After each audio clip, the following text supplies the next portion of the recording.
Bonjour et bienvenue dans ce nouveau tutoriel. Dans celui-ci, nous allons créer ensemble un beat de batterie de type Halftime Shuffle. Qu'est-ce que donc que le Halftime Shuffle ?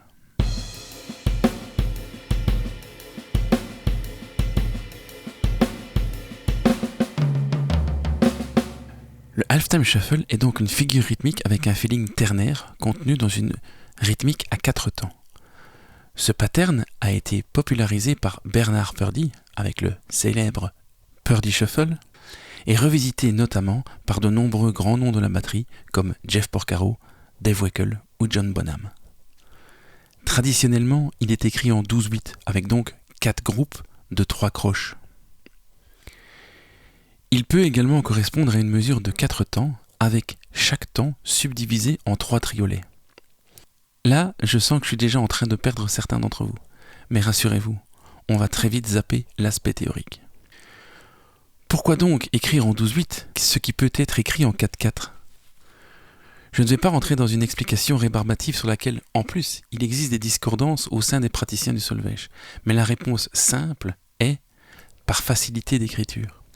En effet, sur une partition, il est plus simple d'écrire des croches que des triolets.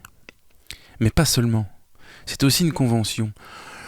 Lorsqu'en début de mesure, on lit un 6-8, un 9-8 ou un 12-8, le musicien comprend alors que la pulsation est ternaire et que les temps se subdivisent en 3 croches.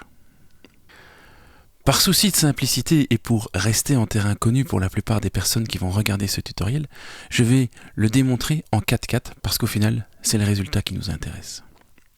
Avant d'entrer dans le vif du sujet, je me permets une petite parenthèse pour remercier les personnes qui m'ont fait des retours positifs sur mes vidéos, que ce soit dans la section commentaires ici sur YouTube ou alors dans les forums officiels.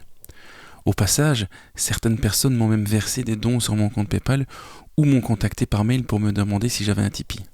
C'est hyper gentil de leur part, mais sincèrement, ça n'est pas nécessaire. Je ne monétise pas ces vidéos et le fais par plaisir. Si vous avez envie de me remercier, faites-le par le biais d'un commentaire, d'un petit pouce bleu ou en partageant une des vidéos de mon groupe sur les réseaux sociaux. Et si vraiment vous voulez faire un don, faites-le plutôt à une association humanitaire ou sociale de votre choix. Bon, passons maintenant à l'essentiel. J'ai donc ici une piste de batterie contenant un instrument virtuel qui est Superior Drummer 3 en l'occurrence.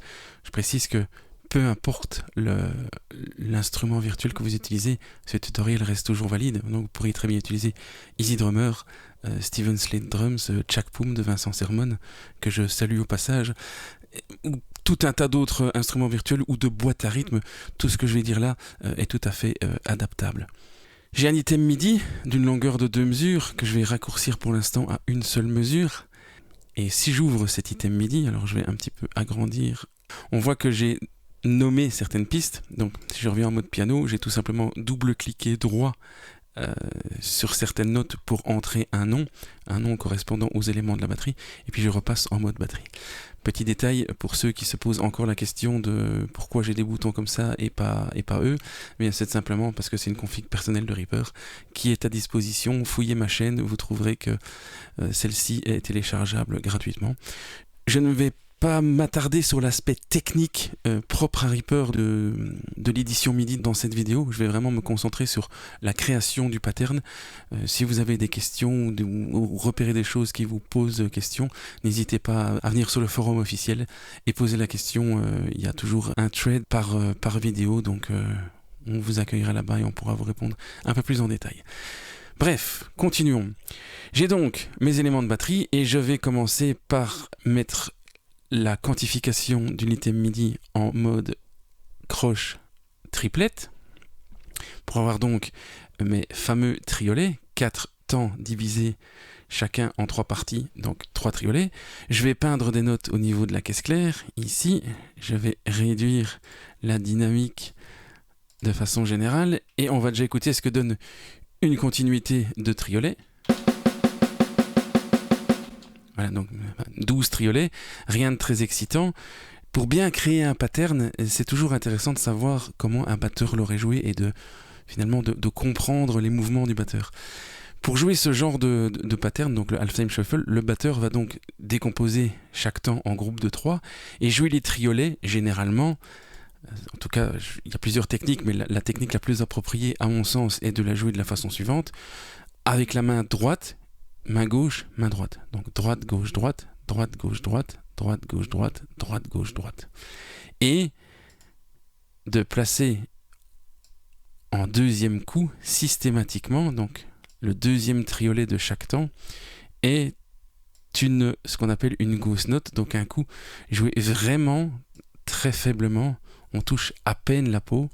Et donc écoutons ce que ça donne. Le pattern ne se joue pas uniquement sur la caisse claire, donc ce qu'on va faire, c'est qu'on va prendre les notes accentuées, qui sont, si vous m'avez suivi, jouées par la main droite du batteur, et on va faire comme si on était à la batterie, on va déplacer notre main droite de la caisse claire vers le charleston, et on va écouter ce que ça donne maintenant.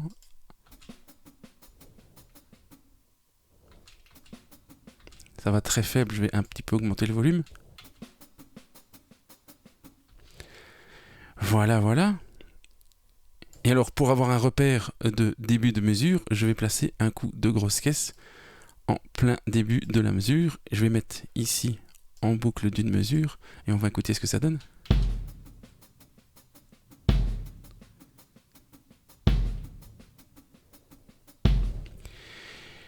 Je vais ensuite placer un coup de caisse claire fort, cette fois-ci, sur le troisième temps de la mesure. Vu que nous sommes en half time, on accentue un temps sur deux.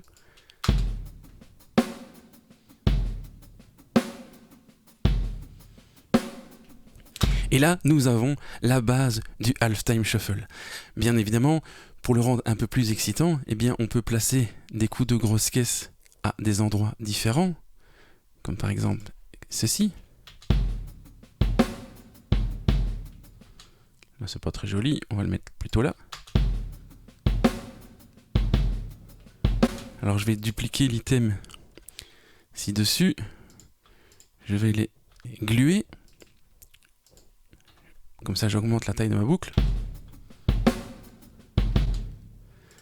Et je peux donc modifier un peu le pattern de ma grosse caisse. Pardon, je me suis décalé. On peut faire comme ceci.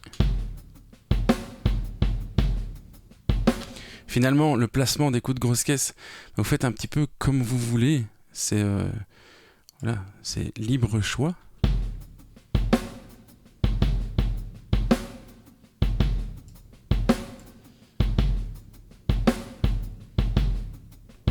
On va garder ça pour l'instant.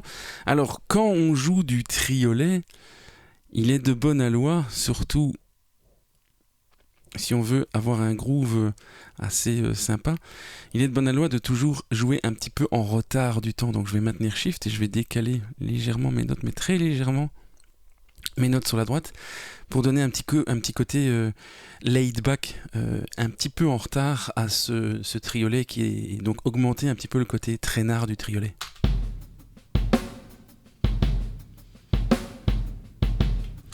Voilà, alors c'est toujours plus sympa de le jouer sur la ride.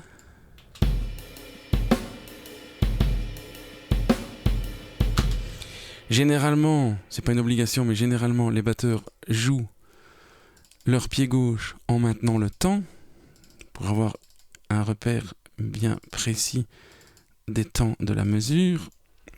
Je vais augmenter la vélocité un petit peu plus fort ici.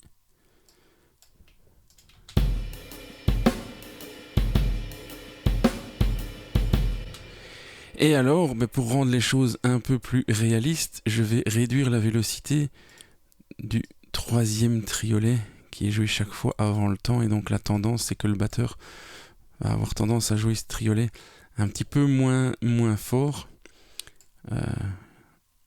On accentue toujours plutôt le temps fort que ce qui est à côté du temps fort. Donc on va augmenter un petit peu le réalisme en réduisant ceci. Voilà.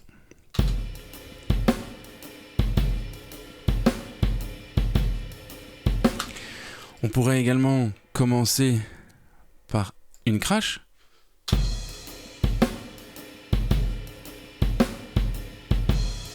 Et ce qui arrive parfois de temps en temps, c'est que On utilise la cloche de la ride pour placer quelques accents, donc comme ceci.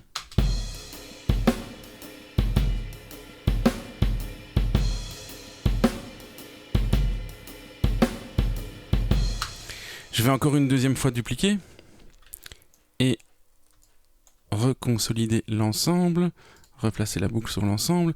On a maintenant une boucle de 4 mesures. Alors je pourrais m'amuser à déplacer les coups de grosse caisse, mais vous avez bien compris que vous pouvez le faire vous-même, vous n'avez plus besoin de moi pour ça. Ce que je vais faire également, c'est sélectionner absolument toutes les notes et utiliser l'humanisation. Alors généralement, moi je n'aime pas utiliser l'humanisation de timing, je préfère la gérer manuellement, comme vous avez pu le voir. Et on va un petit peu casser la répétition de vélocité grâce à cet outil.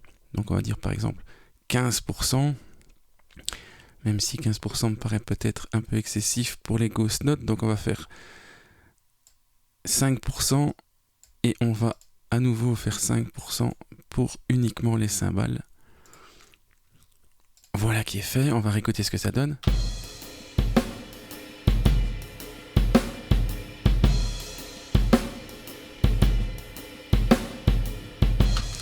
Voilà, on a notre halftime shuffle. Alors pourquoi je vous expliquais au tout début qu'il est important de comprendre comment joue le batteur, donc droite, gauche, droite, droite, gauche, droite. Eh bien parce que si on veut placer un fills, donc par exemple à la place de cette dernière mesure, on veut faire un fills qui rentre bien avec ce genre de pattern, eh bien le batteur va avoir tendance à garder le même feeling. Et donc si on veut par exemple placer un fills sur la dernière mesure, ce qu'on va faire c'est qu'on va déplacer le coup ici de la ride à la caisse claire, idem pour ici, on va passer sur le tome 1, idem. Voilà, alors le kick ne sera plus joué. Tome 2 également. Là, la caisse claire ne sera plus jouée également, vu qu'il sera en train de jouer sur le tome 2. Et puis on va revenir à la caisse claire, vu que je n'ai que 2 tomes sur mon kit. Voilà, je vais alors un petit peu augmenter la vélocité, mais je vais garder cette différence entre le volume de la deuxième et le volume des 1 et 3, si vous comprenez ce que je veux dire. Donc je vais un petit peu écraser ça, et puis rediminuer. Voilà, quelque chose comme ceci. Et on va donc écouter maintenant ce que donne ce fills.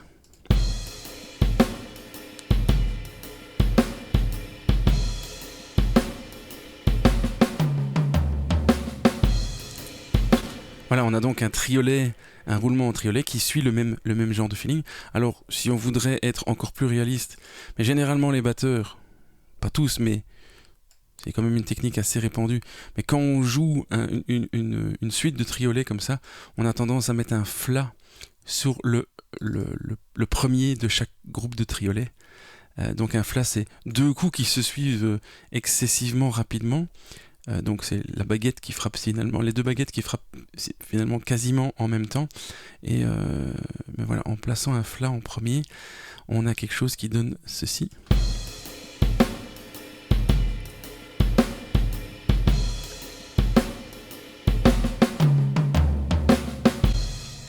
Alors ici, le deuxième coup de chaque triolet est peut-être un petit peu faible. Et ici, le quatrième, on va même le mettre quasiment au même volume pour donner un peu plus de dynamisme au roulement.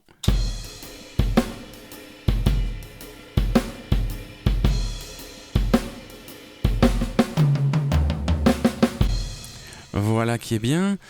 Alors, un roulement, même s'il est joué par un super bon batteur, ne va jamais être aussi précis. Donc, on va également décaler un petit peu le timing, comme ça, encore un petit peu plus vers l'arrière. Voilà. Ou alors plus vers l'avant, ça dépend si le batteur joue serré ou pas. Mais ici, on va continuer dans notre perspective. Et on réécoute donc la version finale.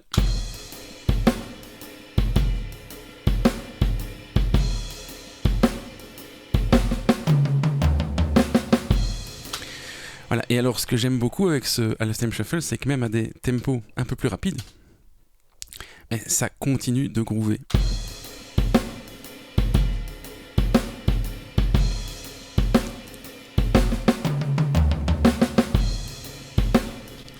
Je peux même monter jusque dans les 130.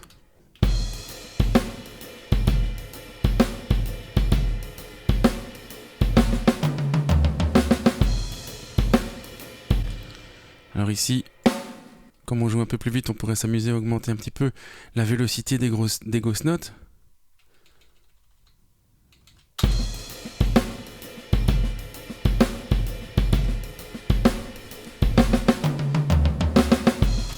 Et voilà, et donc pour ceux qui l'ont reconnu, c'est un pattern qu'on retrouve dans des chansons très célèbres comme Fool and the Rain de Led Zeppelin ou encore Rosanna du groupe Toto. Voilà, j'espère que cette petite instruction vidéo vous sera utile. Je vous souhaite une bonne fin de journée.